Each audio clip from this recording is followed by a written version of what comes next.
So I got this new action camera here that allegedly does 4K at 24 frames per second. It's a cheap little thing off of Amazon.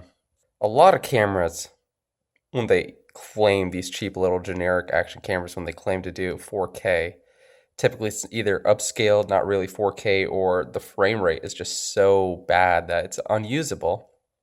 So I'm going to go for a quick ride here and see if it's any good.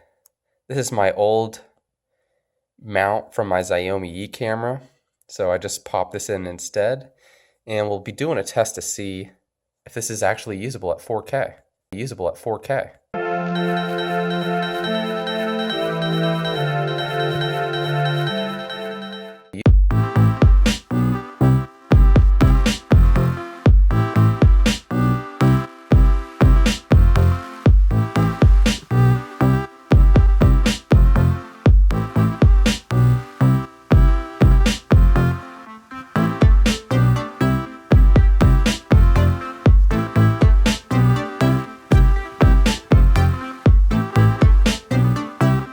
Guys, he's turning left, he's turning left, he's turning, oh, he's not turning left.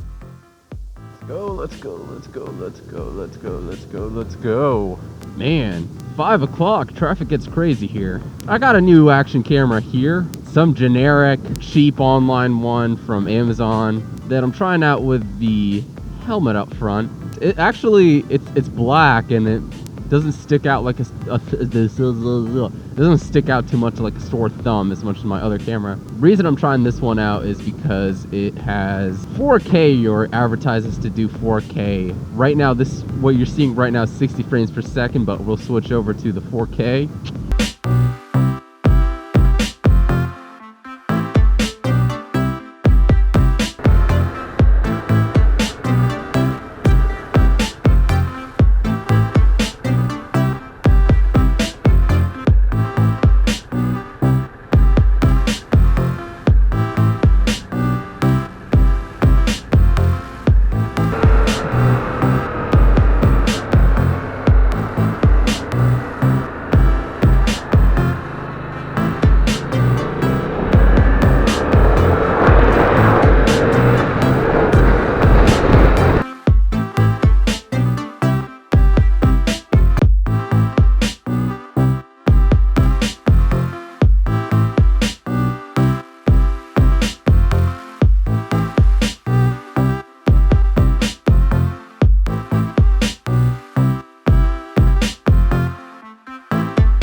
And that's what the 4K looks like. I tested out the 4K a couple days ago, and it looked all right.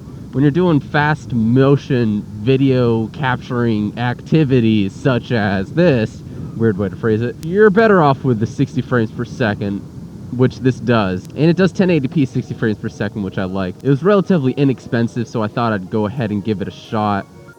4K, I don't even have a 4K monitor, but for an extra couple bucks, I figured might as well test out 4K and see what it's like. Realistically though, you still need 4K 60 frames per second for it to be usable. You'll get a lot of jittery artifacts in fast motion shots without it.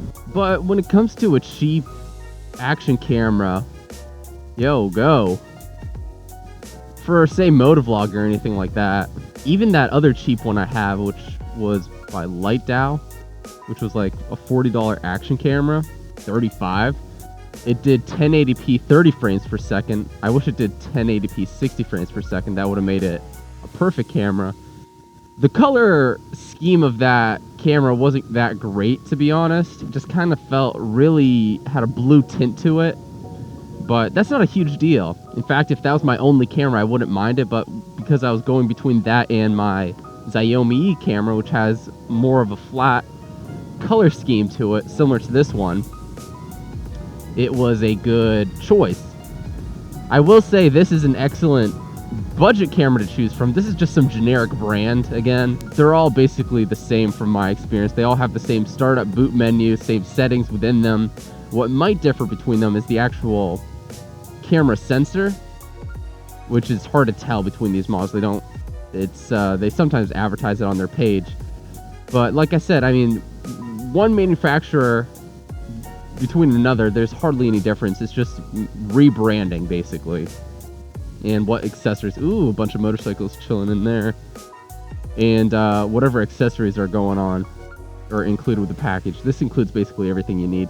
The other thing I like is that it has the screen on the back as well. So you can see what you're doing and what settings you're messing with as well. Just as cool as it's got Wi-Fi. I haven't used that yet, but that allows you to remotely control your pause, play, and transfer your files with a smart device, which is handy. Haven't again used it yet, but it's great to have. What I would say that makes this competitive to my Xiaomi E, which I thought was a while back the best budget action camera you could buy at the time, is that this has comparable footage to that. It's got pretty good footage at 1080p. It's also got the Wi-Fi transfer, which a lot of budget cameras miss out on. It can go up to 4K 24 frames per second. The Xiaomi E can only do 1440p at 30 frames per second.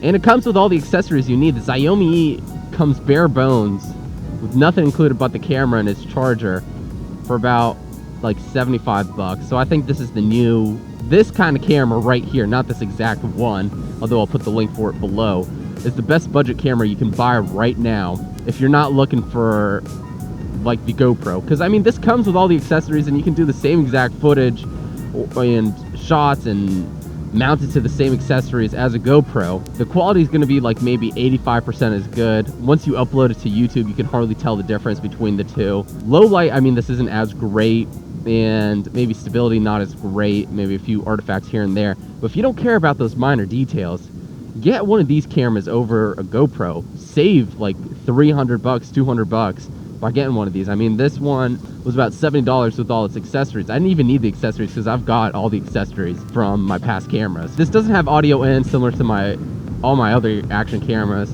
which is one of the cool things about getting the GoPro. It's a little easier than recording your audio separately and then mixing it in. Not a big deal. But if you're just looking to cheap action camera for the first time, this is a great option. Or if you have one and you're looking for a B-roll camera, this is also another great option as well. What's cool about, I wouldn't suggest getting it through a site like, what's that stupid one? GearBest or something like that. I've gotten something from them before. The return policy is terrible. You have to pay for return shipping, sometimes stocking fees. So don't get it through them. I mean, try it out through Amazon. Amazon is, even though it's a few bucks more, they have the best customer service. I've studied them. And I've had situations with them before, and they've had no hesitations with solving my issues. So the reason I mention that is, if you so happen to get this camera not like it, or you get a dud, Amazon without hesitation is going to replace it for you without issue, which is great. But yeah, give this camera a shot if you're looking for a cheap kind of GoPro alternative. I think you guys won't be disappointed with it. And I'll catch you in the next one, guys. Peace.